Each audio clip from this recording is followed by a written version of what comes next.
Welcome to the ITSP Magazine Podcast Network, a modern, innovative multimedia platform, broadcasting ideas and connecting minds. Every company has a story to tell, from the small startup to the large enterprise, and everything in between. This is one of them. We hope you enjoy this brand story conversation.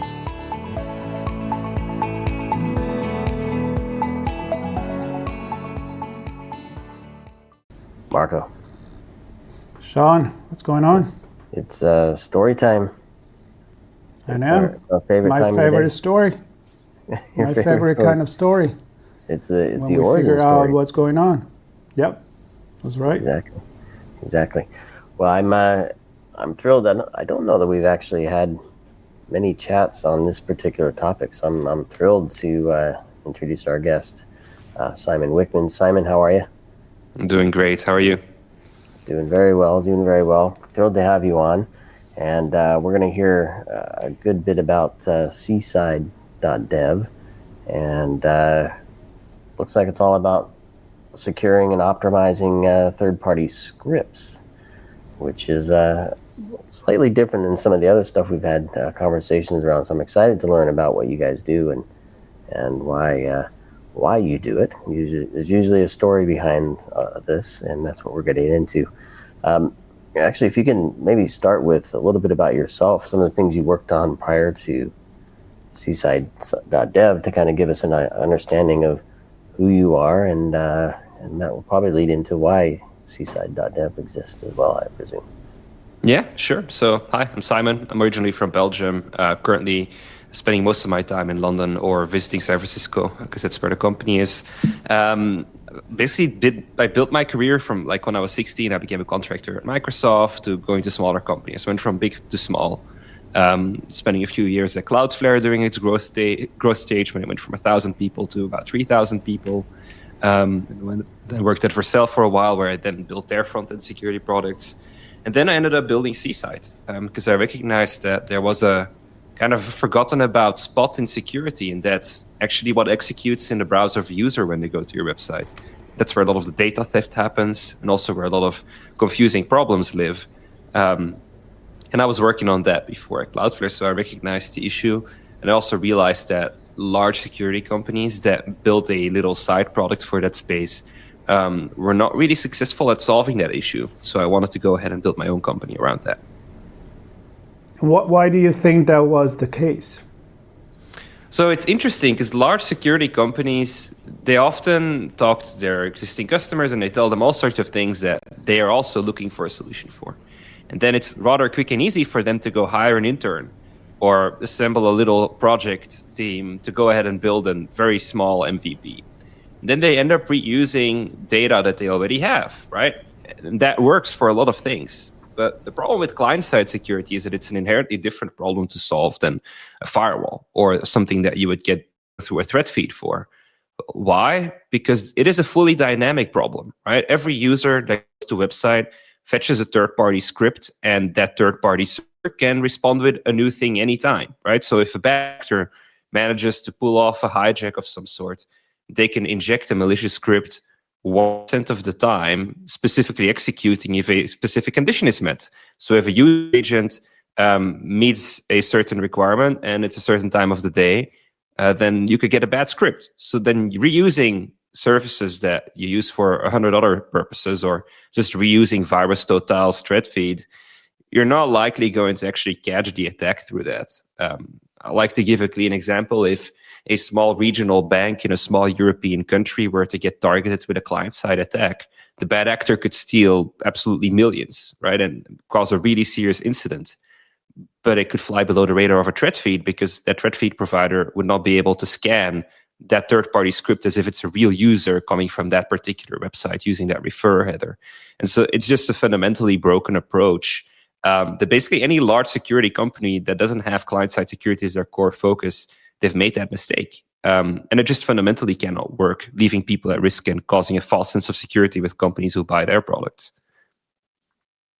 So where does this fit into kind of the broader cybersecurity program?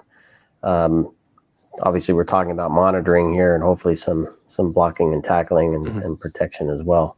But who typically owns this part of the program? Is it in development? Is it in endpoint? Is it in networking across those things, or where does it kind of sit? Well, I would say it's more on the side of development. And I mean, the slightly longer answer there is that usually the developer is the one that has to put that third-party script there. But they're not the ones that have actually chosen that or have any impact on why they chose, like why that tool had to be implemented and how it had to be implemented. So it's usually the marketing team asking to add a tool, the legal team asking to add a tool, the sales team wanting to add some chatbot.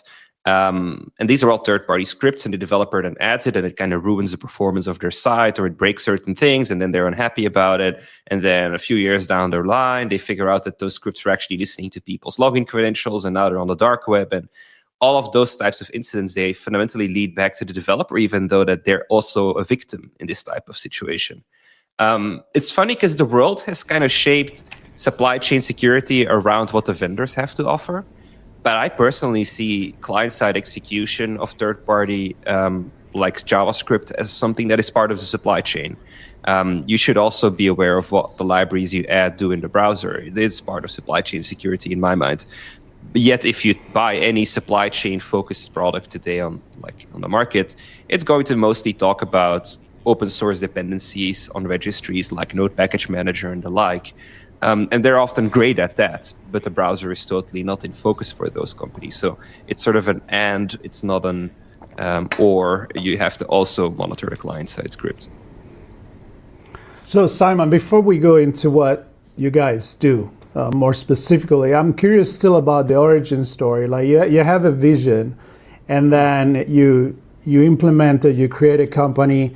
Have you had some moment since when you actually started the company that kind of like you kind of change your mind or adjust as you were going, or is it like clear paths from day one?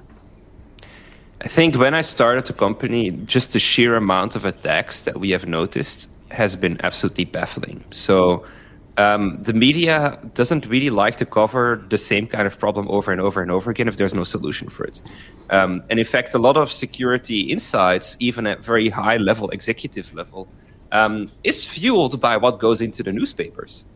So I think that was a clear moment. I was like, oh my God, we're actually onto something here. I think taking a few steps back, why I thought that going into client-side security was a valuable thing to do. Well, we spent collectively as an industry billions on firewalls to protect our infrastructure, to act as a perimeter, either as actually a metal box or a slightly modern version of that, a virtualized thing living on an edge. But we also spend now billions on open source security monitoring, so tools that are quote unquote supposed to protect your supply chain, but they really only focus on those like dependencies that live on a registry. But then equally, we don't do anything in a browser, right? And a lot of these attacks where data is being stolen, the data is resold again on the dark web or gets used as basically a piece of the puzzle to get money off of businesses in order to not make it public. But it's very hard for any security researcher to trace back how that data was stolen, especially when it executes in a browser, because there's often no data available about that. So I just kind of saw the logic that we protect our servers, we protect our open source dependencies, so that part of the code base is safe. But we don't actually know what's happening in the browser. And it just makes logical sense for us to, start using less and less client-side fetch services.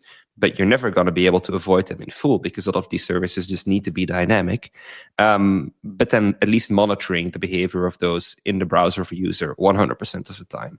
Coming to the point that I said earlier, every request can make for a different response. So the only real secure way to deal with this problem is by not applying any level of sampling, just being there 100% of the time and recognizing that this type of attack is dynamic and needs to be monitored.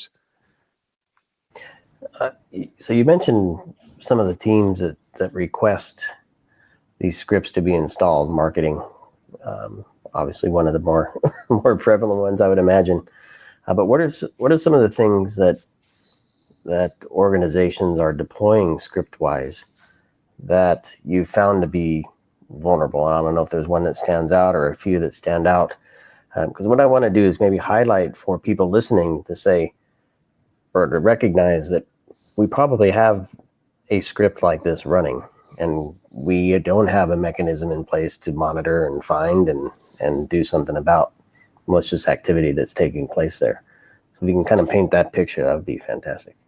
Yeah, of course. So, I mean, something I suggest to anybody is you're probably going to have a lot of scripts on your website you don't even know about. So go to cside.dev, enter your site, and we'll tell you what's there. The scripts I personally see being the source of the majority of incidents is non-traditional ad marketplaces. So, of course, if you use Google Ad Space, you're probably going to be fine because they've gotten their eyes very clearly on which APIs a ad can use and which ones they shouldn't. But there's a lot of these ad vendors out there that are not as advanced in their security. So that would be one. Marketing tools by small startups is another one that I find particularly messy, or honestly, even any type of tracking by small startups that are not necessarily engineering or security minded. And the reason why is because, well, acquisitions happen and companies sometimes, unfortunately, cease to exist. And the reality is that those domains, they become an incredibly powerful tool to a bad actor. And so does their S3 storage or wherever they're actually hosting the payload of those scripts. And when the engineers are no longer around, then slowly the information starts seeping away. Before you know it, there's actually domains living like that you can buy on like on GoDaddy today that are actually implemented in third-party scripts. Like we've been sweeping up a few of those, just buying them for marketing purposes and to prevent them from actually executing bad things for people. But that is a very clean example. A tiny startup that isn't particularly security engineering minded, that doesn't necessarily have resources to maintain the service long term. Well, those are quite easy targets. It actually got particularly worse when Google Chrome started blocking pop-ups, because it's basically blocking the symptom of a malicious third-party script. Because, well, what does a third-party script often do? Well, a very visible thing popping up another page. By just blocking the pop-up, the malicious JavaScript is still there, and that script can do anything very, well, low profile as well, right? So like listening into data you fill into a certain input box, or even mining crypto. We've got a little demo website that we built with that. You can do all sorts of crazy stuff with these third-party scripts, and pop-ups was just the most annoying one, so they blocked the most annoying one. All of the other stuff is still happening. That's interesting. It's like I'm thinking like you get your body gets temperature that show you that you have some kind of a inflammation in the body. You're fighting something, but if you don't have temperature, like, oh, I'm feeling fine, but something keeps happening underneath. So it's kind of interesting. Are you guys using AI, and how is it involved in the product that you have? So of course we do. AI is incredibly capable. Yeah, of course. Let's have a shot. I said AI. Yeah, AI. So I mean, it's incredibly powerful when it comes to parsing through JavaScript. And that is a fundamental thing. When you try to understand what a piece of code does, then yeah, LLMs are pretty great. So let's talk about kind of the fundamentals of how Seaside works in comparison to how other solutions in the market work, right? So there's a couple of categories of solutions out there. So the first one is one that basically uses content security policies. I think a lot of people know what content security policies are, but basically what they are is a little header you add to your response from the server, and you basically define which third-party URLs are allowed to be fetched. So you define, I trust everything that comes from Marco, basically. You don't define what you're getting from Marco, you're defining anything that comes from Marco with that particular URL is fine. So it doesn't understand payloads, right? And then what a lot of these security solutions do is they take any of the violations and they review them against the threat feed. Well, again, coming to the point, threat feeds are probably not going to work for this attack vector because it's fully dynamic, and threat feed vendors would have a hard time seeing the data in the first place. So that is one approach that doesn't work. And you'd be surprised, there's some incredibly large vendors that fully adopted only that approach. So those you can basically throw away from the first get-go. They will not be able to detect any advanced style of attack. Then a second method is basically the fully client-side JavaScript-based approach. So where you monitor the entire behavior of whatever happens in a browser using a JavaScript. But the problem is that it's very hard for the JavaScript of the security company to take the upper hand over the other ones. And mostly, if you define specific hooks you are monitoring in the browser of a user, a bad actor can very easily reverse engineer that and just not do that, right? So if you define a list of don't do these behaviors, it will trigger an alarm, then they will crawl over and under it. And in the world of JavaScript, there's plenty of ways you can do that. So it's quite easy to be successful with that. I would say that's probably one of the more successful approaches to monitor client-side scripts. There's a few companies that do that, but they're very niche and specialized. And I must say they've also spent a substantial amount of time and money on building that. Then there's the third approach that honestly is, I think, the worst one of them all. And that's just the crawling approach. So they crawl a website periodically and tell you, yeah, all is fine. But the problem is that if you're using an AWS IP address and you're crawling a website, well, the bad actor can very easily say AWS IP, give them a clean script, right? So that's an utterly bullshit approach, right? Like it's just not going to work. And unfortunately, there are lots of companies out there selling that particular approach. We take the much more, I would say, painful approach, but it is also the really the only way that you have more certainty. We're actually putting ourselves between the third party and the actual user. And why? Because that way we see the code and we actually get an understanding of what is being delivered. So think about it this way, right? So either you use our Node package manager, like little package, which at compile time, depending on your framework, rewrites these third parties, or you use our client-side script that basically forces things through our proxy. And then we also monitor the behaviors client-side. So we have the full code, we see it, it flows through us, we analyze it using a range of detection mechanisms, one of which is using AI, but most of them are using other types of triggers as well. And then, if anything looks bad, we would be able to detect it and stop it, and therefore that script will no longer be served. It's interesting because go ahead. It's interesting because the immediate next question I get is, Simon, doesn't that add latency? And then my answer to that is, well, anything in this world would add latency if you add it to the chain, if it was already optimized. I think any developer knows that the internet ain't optimized. So if you're just a little bit better than whatever that other solution is, you can do great things. So what we've seen is that by using just protocol enhancements, upgrading connections to use things like HTTP2 or HTTP3, we can already cut the little latency that our service adds. And if the script is cacheable, which many of these scripts are, then we can actually make the scripts faster. And the way we cache is just a little bit more optimized than a generalist CDN. A generalist CDN has to provide support for very large file sizes, up to a couple of gigabytes often. Well, third-party scripts are often usually less than a megabyte or just a megabyte or two. So that makes for a way less complex storage strategy where we can actually store things in memory at our edge locations, making it a lot faster. We do not sell a firewall or bot detection in flow of requests or a rules engine or anything like that. So our CDN is pretty straightforward. It has some DDoS protection and you go to a storage later, right? It's bada bing, bada boom. It makes it a lot faster. So, and that to give you some idea, we've got an analytics script like that we tested this with. It took 78 milliseconds to fetch it directly from their third-party endpoint. If you put us in the flow of the request, it would only take 48 milliseconds. So that's in the case of cacheable.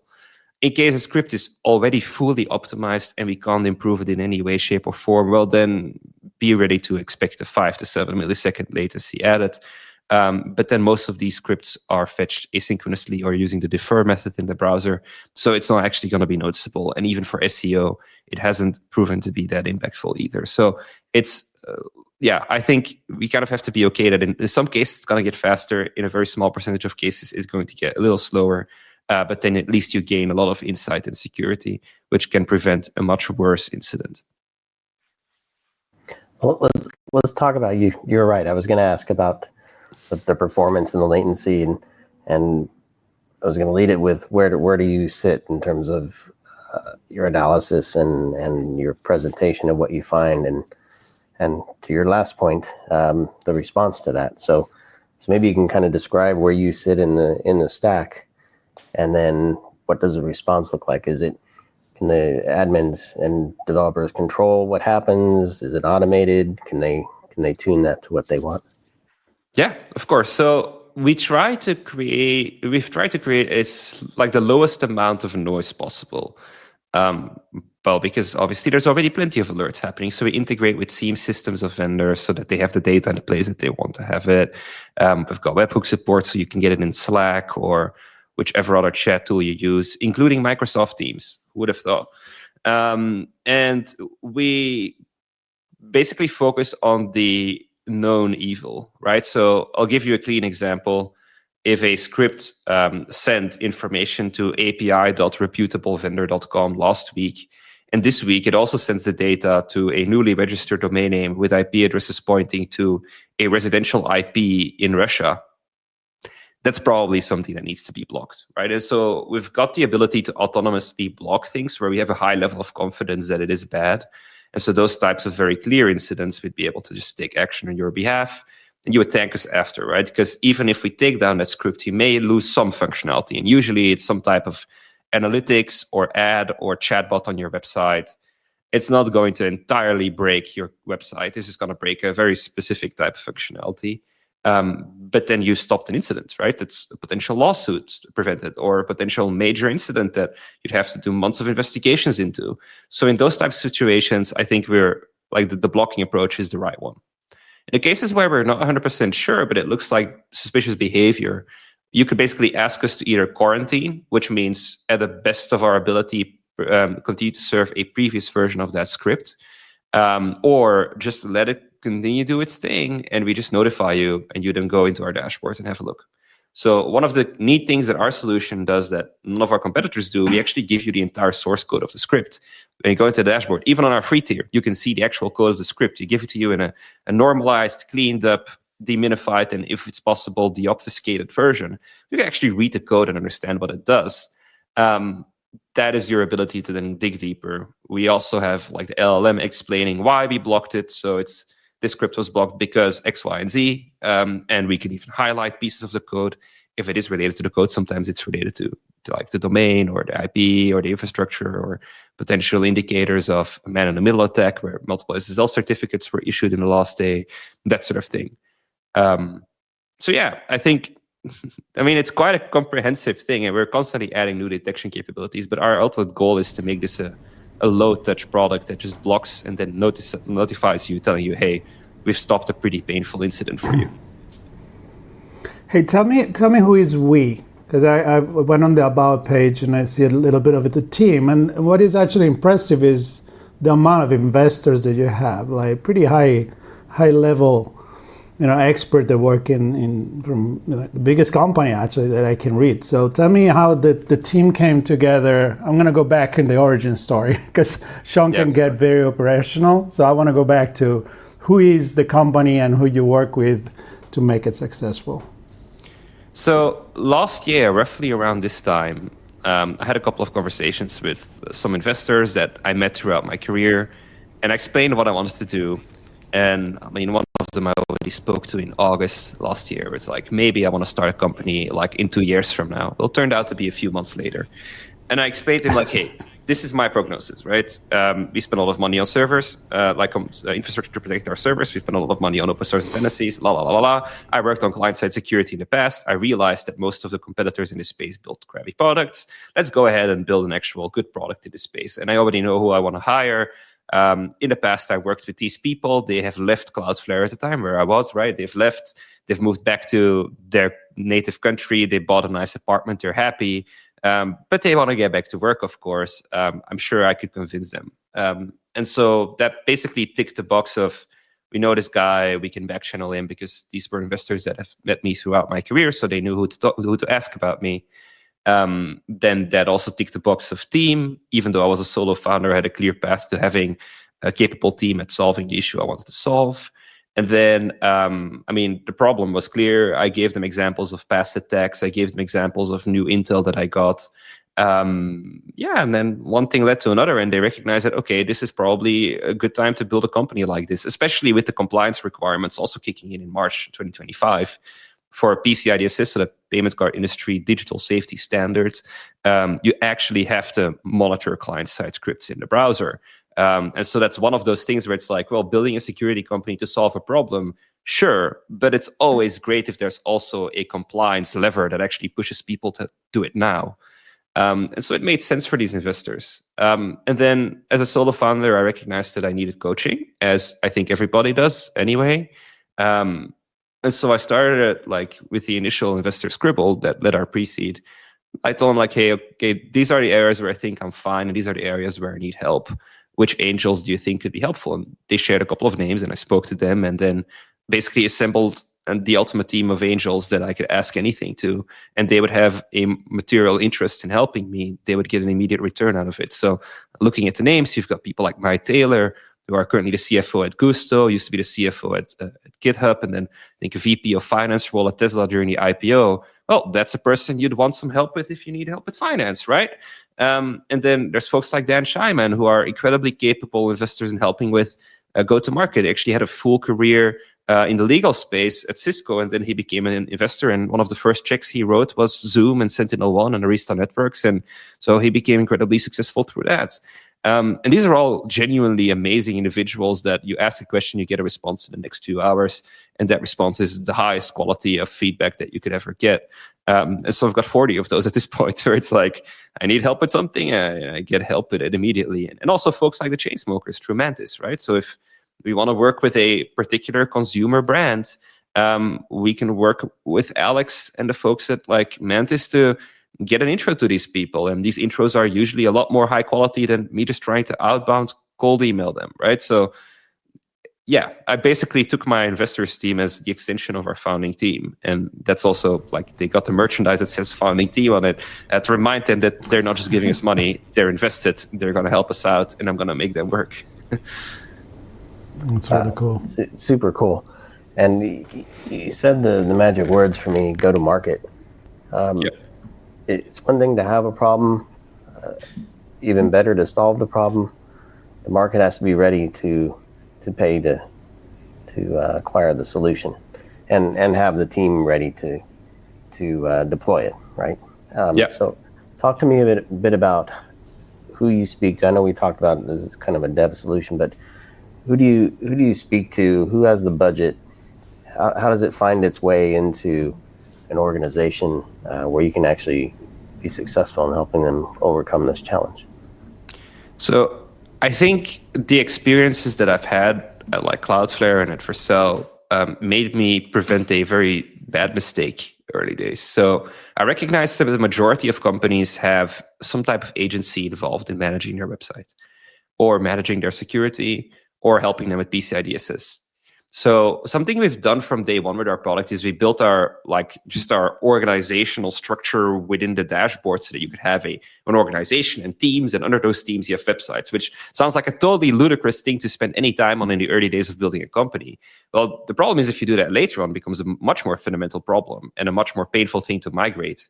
So we've done that from day one, and that allows us to integrate with any type of partner or agency. So if you help your customers be compliant with PCI-DSS, if you're helping your customers with security, if you're a consultant towards a company, if you're a web development agency, you can go ahead and acquire our product and add it to the website of your customer, and it could protect your customer, but it could equally protect you, right? Because in some countries around the world, agencies that added a third-party script have been found liable many years after for what the third-party script eventually became.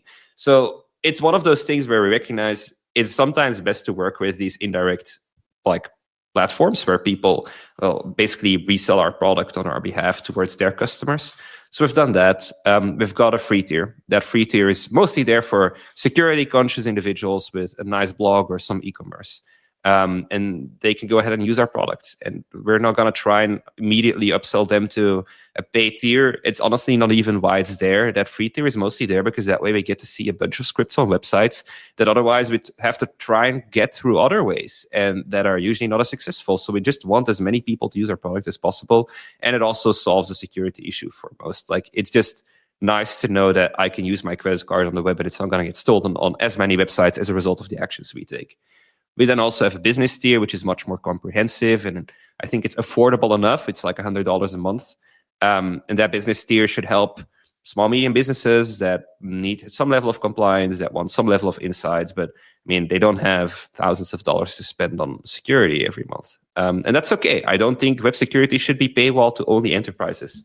That being said, the majority of our revenue will obviously come through enterprises, the people that actually understand that their head is on the line, their brand is under pressure, they need to have security in order. And that's where the enterprise tier comes in. So it's like, depending on the amount of traffic you have to your website, etc., it's an order of magnitude of a few $1,000s a month. It's cheaper than most of the side products of large security vendors. So if we get into a compete situation, we can beat them on cost and on quality, which is nice because it's good to have both ticked. But you can just go ahead and get our product, try it out. We'll happily do a POC with you. We'll explain to you how we're different towards any other solution in the market. In fact, something I've even done in the past is give them a quote-unquote malicious script that we wrote ourselves that they can just use in their testing of any solution they want to test. And we're going to flag it, obviously, and some of the other security vendors that are good would also do that, but many of them won't. And that just gives you an idea of, well, we're giving you the testing data, right? That's another major security problem. Like when reviewing solutions, you actually have testing data that allows you to differentiate a good from a bad product. It's particularly hard with client-side security because you need to have a malicious script on a domain name that's not flagged on a thread feed and actually have some traffic going through it or some weird behavior happening for it to trigger some like alert. We basically give that to our customers just to go ahead, or prospects just to go ahead and make sure that they buy a product that's good. And I'm certain your experience at Cloudflare helps you, and your other experiences, I'm sure as well, help you really deliver to that enterprise, which is, it's one thing to meet the needs of the small, medium business, but to scale up, and probably the work you did in the dashboard probably helps with that as well. Scaling but I think it's really cool, and more I hear a lot of companies that do address the small, medium business problem. Like Simon, you said honestly, it's like that's maybe not where you're growing the company to exponentially, but I think it's very nice to be committed to protecting everybody to a certain level. So that's really cool. Well, that was a good story, much deeper than just the origin story, and I hope that you will come back and tell us more stories as we go. I know. Well, with Sean, you can be sure you're going to dive really deep right away. I have many Sean, more questions.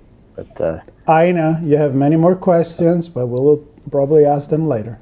It's a fantastic overview, and it's a really cool solution. I'm glad to see you bring this to market and to hear about your success, Simon. And hopefully people listening have a sense of how and where Seaside can fit in. And of course, we'll include links to the website. They can drop their URL in there to get a nice peek at what's going on for themselves, and obviously links to connect with you, and they can have their own conversation, ask their own questions of you and the team, and bring this to bear in their own organizations.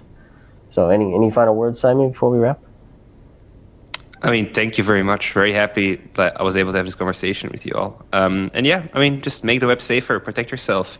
There's great solutions out there for free, and I mean, Cloudflare has done an amazing job at making web security more accessible. You can protect your website with their free tier or spending $10 a month for a pro tier. There's no excuse anymore for not having a secure website. Yeah. I love that. No excuse anymore. That's a good tag. I like there. that. Yep. I like that. All right. Well, Simon, thanks again for sharing the story with us, and everybody listening. Appreciate you joining us for this conversation, origin story about seaside.dev, and hopefully more coming from Simon down the line. And of course, stay tuned to ITSP Magazine for more stories. Thanks, everybody. Thank you. Take care.